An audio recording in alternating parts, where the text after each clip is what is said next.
साथियों, मुझे ऐसे ही नहीं लगता है कि आप लोग को सारा प्रश्न मिल जाता है और आप लोग कमेंट भी करते हैं, काफ़ी अच्छा लगता है।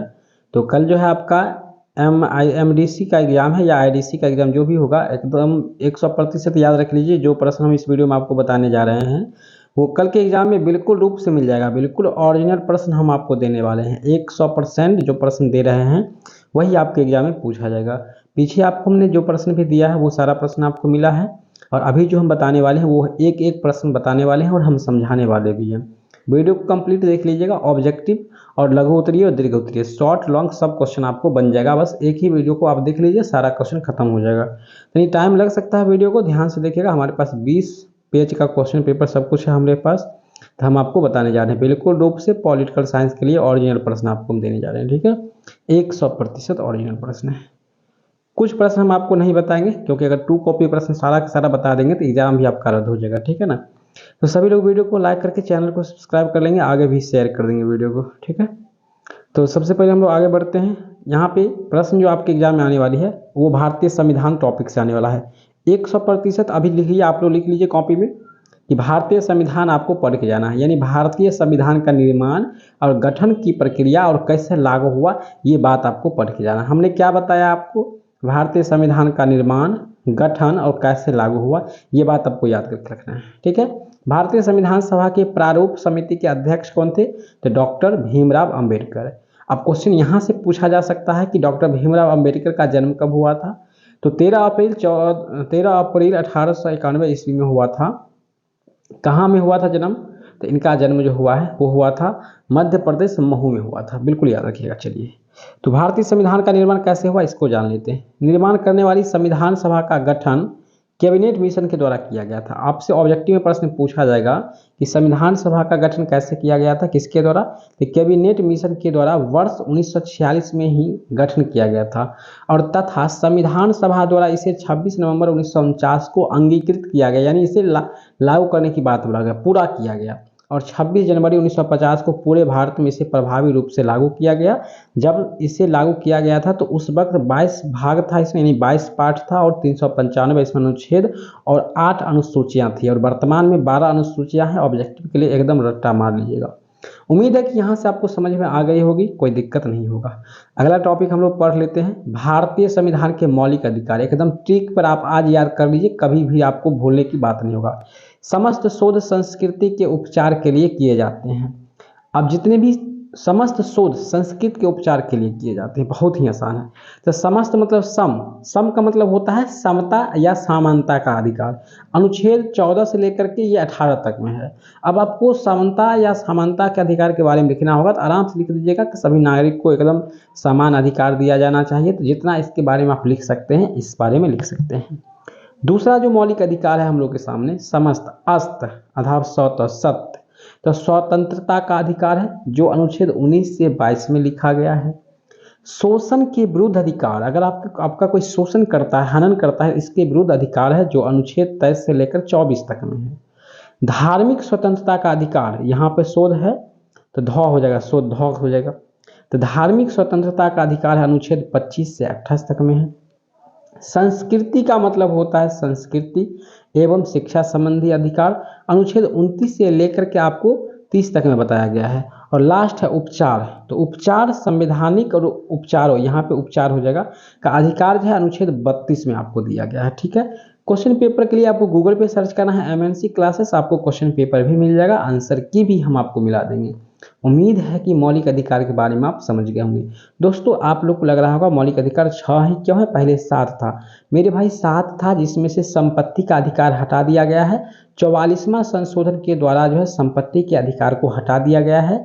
और ये धारा क्या है? अनुच्छेद 19(1) के अनुसार भी हटाया गया है। ठीक है। चलिए, उम्मीद करते हैं ये बात आप समझ गए होंगे। अगला टॉपिक जो हम लोग पढ़ने वाले हैं यही अधिकार के बारे में डिटेल्स में आपको यहाँ पे समझाया गया है। तो डिटेल्स में भी आप यहाँ से पढ़ सकते हैं, इसका PDF आप लोग डाउनलोड कर सकते हैं। भारत के राष्ट्रपति शासन या फिर राष्ट्रपति की शक्ति, उसकी योग्यता के बारे में प्रश्न आपसे 100% नोट कीजिए आप लोग कि पूछा जाएगा। एकदम नोट कर लीजिए कि पूछा जाएगा। हमारी बातों को आप लोग नोट कीजिए कि 100% प्रश्न जो है आपसे पूछा जाएगा। ठीक है। चलिए, तो नोट कर लिए होंगे। आपके एग्जाम में जो प्रश्न जो है आ रहा है राष्ट्रपति की योग्यता, शक्तियाँ और अधिकार के बारे में। तो राष्ट्रपति जी का शक्ति और अधिकार के बारे में क्या क्या शक्ति होती है, पहले इसको जान लेते हैं। तो राष्ट्रपति के पास इतना शक्ति होता है कि वो किसी को फांसी पर से लौटा सकते हैं। सैन्य शक्ति, सेना की जितनी शक्ति होती है उन्हीं के हाथ में होते हैं। कार्यपालिका की शक्ति राष्ट्रपति में निहित होता है। मंत्रिमंडल में निर्माण का अधिकार भी उसी में होता है। नियुक्ति और पद मुक्त करने की आयोग का गठन भी उन्हीं के हाथ में होता है। विधायी शक्ति भी उन्हीं, सांसद के अभिन्न अंग है। एलएस के भाग करने की शक्ति है, अध्यादेश जारी करने का शक्ति है। तो जितना भी ज़्यादातर शक्ति इन्हीं के पास है। और आपातकाल में क्या क्या शक्ति है, अनुच्छेद 352 के प्रति ये राष्ट्रपति आपातकाल लगा सकते हैं। अनुच्छेद 356 के तहत इसे युद्ध आपातकाल की घोषणा कर सकते हैं। अनुच्छेद 360 की तरह वित्तीय आपातकाल लगा सकते हैं। सैन्य शक्ति जितना भी जल थल वायुसेना तीनों का ये सर्वोच्च सेनापति का ये शासन है, राष्ट्रपति के हाथों में ही होता है। तो इसके बारे में आपने सब कुछ पढ़ लिए होंगे।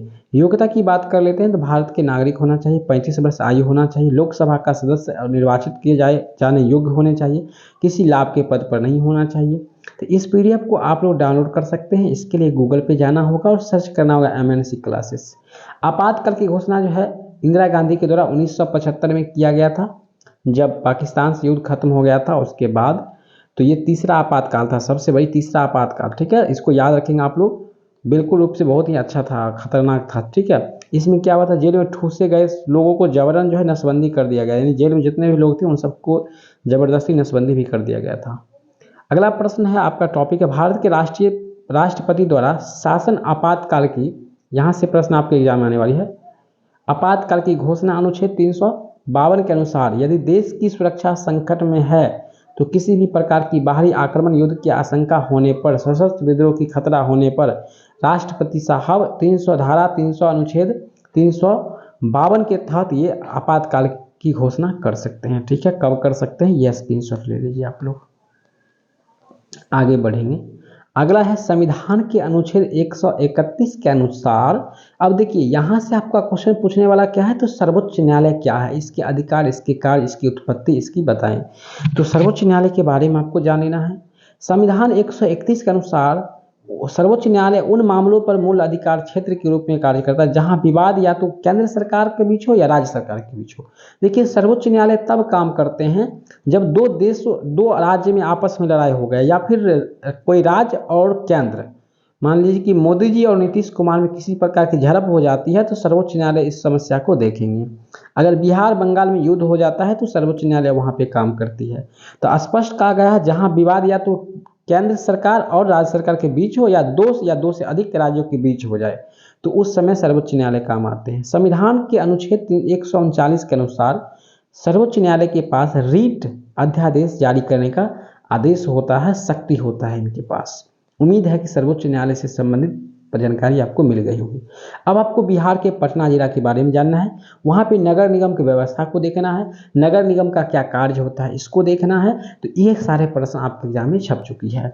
तो पटना में नगर निगम, जिसे हम लोग संक्षेप में PMC कहते हैं, पटना के नगर निगम को हम लोग PMC कहते हैं, वह नागरिक निकाय है जो भारत में बिहार की राजधानी पटना को नियंत्रित करता है, वही आपका पटना नगर निगम है। पटना नगर निगम में लोकतांत्रिक रूप से चुने गए सदस्य होते हैं। इसका नेतृत्व महापौर करता है। महापौर जो वहाँ का मेन होता है वही होता है, ठीक है, मेजर जिसको बोलते हैं। उम्मीद है कि समझ गए होंगे। और यह शहर बुनियादी ढांचे, सार्वजनिक सेवाएं और आपूर्ति का प्रबंधन करता है, ठीक है। चलिए इसकी काम जान लेते हैं। पटना नगर निगम का कार्य क्या क्या होता है। देखिए पटना नगर निगम का या फिर सीधे नगर निगम का कार्य क्या होता है। तो नगर निगम में निम्नलिखित कार्य होता है। नगर के क्षेत्र के नालियाँ, पेशाब खाना, शौचालय आदि का निर्माण कराना। अब इसमें से आपको सब याद नहीं है तो सिंपल लिखना है। नगर निगम का पहला कार्य नलियों का निर्माण कराना, दूसरा में पेशाब खाना का निर्माण कराना, शौचालय का निर्माण कराना, नगरीय क्षेत्र में कूड़ा और गंदगी की सफाई करवाना, शुद्ध पेयजल की उपलब्ध कराना, गलियों और पुलों तथा उद्यानों की सफाई करवाना, बगीचा लगवाना, मनुष्य और पशुओं के चिकित्सा केंद्र लगवाना, छुआछूत जैसे बीमारी पर रोक लगाना। ये सारा काम जो होता है ये नगर निगम का होता है। उम्मीद है ये प्रश्न भी आपके अंदर बस गया होगा।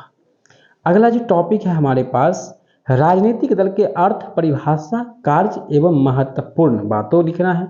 तो राजनीतिक दल लोकतांत्रिक शासन व्यवस्था के लिए बहुत ही आवश्यक है।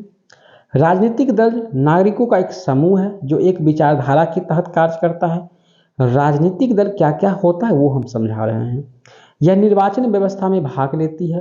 राजनीतिक दल जो है निर्वाचन व्यवस्था में भाग लेते हैं, बहुमत में आने पर सरकार का निर्माण भी करते हैं। तो ये राजनीतिक दल का क्या क्या काम होता है ये समझ गए होंगे। परिवारवाद और दल बदल कानून आपसे पूछा जाएगा, ठीक है। दल बदल कानून याद रखिएगा क्या होता है। यहाँ पे भारत में क्षेत्रीय राजनीतिक दल की कुछ बातें हैं, यहाँ पर जो हमने ऊपर बता दी वही चीज़ यहाँ पर दिया गया है, ठीक है। नीचे बढ़ेंगे, निर्वाचन आयोग है या चुनाव आयोग है। प्रश्न एक रहे, कई रह सकता है, आंसर एक होगा। इलेक्शन कमीशन, चुनाव आयोग या निर्वाचन आयोग। इसकी भूमिका, संरचना, कार्य शक्ति, स्वतंत्रता, समस्याएं। भूमिका के बारे में जानेंगे। निर्वाचन आयोग एक अस्थायी और स्वतंत्र निकाय होता है। यह गठन भारत के संविधान के द्वारा देश में स्वतंत्र और निष्पक्ष चुनाव कराने के लिए किया जाता है। चुनाव आयोग का जो है गठन किसके द्वारा किया जाता है? चुनाव आयोग का गठन संविधान के द्वारा किया जाता है। यह देश में स्वतंत्र रूप से निष्पक्ष होकर के, किसी के पक्ष में नहीं रहेंगे, होकर के चुनाव कराने के लिए इसका निर्माण किया जाता है। संविधान के अनुच्छेद 324 के अनुसार चुनाव आयोग राष्ट्रपति, उपराष्ट्रपति, सांसद तथा राज्य इन सभी का चुनाव कराएगा, ठीक है, करा सकते हैं। चलिए इसके कुछ सुधार की बात करते हैं। चुनाव सुधार क्या क्या होता है? देखिए, भूमिका विभिन्न जातियां किए गए सुधार। तो यहाँ पर क्या होता है, चुनाव में अभी बहुत ज़्यादा धांधली होता है। लोग अपने बलपूर्वक, बल के आधार पर भी वोट ले लेते हैं। कभी कभी दारू तारी पिया कर भी ले लेते हैं, पैसा बांट के ले लेते हैं। तो इन सभी चीज़ों में जो सुधार किया गया है वही बात आपको राइट कर देना है, राइट करना है, लिखना है परीक्षा में, ठीक है। अपना मन से इसको लिखिएगा। एकात्मक संविधान, देखिए बहुत अच्छा है। एकात्मक लक्षण और संघात्मक लक्षण के बारे में आपसे प्रश्न पूछा जाएगा। तो एकात्मक संविधान में सभी शक्तियां एक ही सरकार के पास होता है, जबकि संघात्मक में क्या होता है, संविधान के अंतर्गत शासन की शक्तियां का विभाजन केंद्र और राज्य सरकार के बीच होता है। तो अपन लोग के यहाँ संघात्मक सरकार है। एकात्मक में क्या होता है, सभी शक्ति जो होता है केवल एक के पास होता है, केंद्रीय सरकार के पास होता है। जबकि संघात्मक में क्या होता है, संविधान के अंतर्गत शक्तियों का बंटवारा होता है, जिसमें केंद्र और राज्य के पास शक्तियां होती है। कुछ महत्वपूर्ण मामलों में छोड़कर अन्य मामलों में राज्य सरकारें स्वतंत्र घटक के रूप में कार्य करते हैं, ठीक है। राज्य जो है कुछ ऐसे मामले हैं जिसमें स्वतंत्र रूप होकर काम करते हैं। संघीय सरकार और एकात्मक सरकार में अंतर है यहाँ पे। इसमें सत्ता केंद्रीय प्राधिकरण तथा इसके विभिन्न अनुषांगिक इकाइयों के बीच बटी होती है। यानी इसमें संघीय सरकार में शक्तियां बटी होती है, इसमें शक्तियां नहीं बटी होती है, एक ही के हाथ में होती है, नियंत्रित में होती है। संघीय सरकार में विषयों का विभाजन होता है, इसमें विषयों का विभाजन नहीं होता है, आपको अंतर में याद रखना है। स्वशासी स्थानीय सरकार के पास सत्ता और स्वतंत्रता होती है। स्थानीय सरकारों के पास न तो सत्ता होती है न ही आज़ादी होती है। और कहाँ कहाँ लागू है ये बात आपको याद रखना है। भारत, अमेरिका, ऑस्ट्रेलिया, कनाडा आदि में संघीय व्यवस्था है, अर्थात संघात्मक शासन व्यवस्था है। इंग्लैंड, जापान, फ्रांस, इटली आदि में एकात्मक शासन व्यवस्था है, एक ही के हाथ में सारा शक्ति होती है। उम्मीद है ये बात आप समझ गए होंगे। आगे बढ़ेंगे, हमारे सामने है यहाँ पे संघात्मक कुछ लक्षणें हैं, ठीक है, और एकात्मक लक्षण। तो केवल लक्षण के बारे में पूछा जाए तो ये बात आपको लिख देना है, ठीक है। संघात्मक व्यवस्था का लक्षण क्या होता है?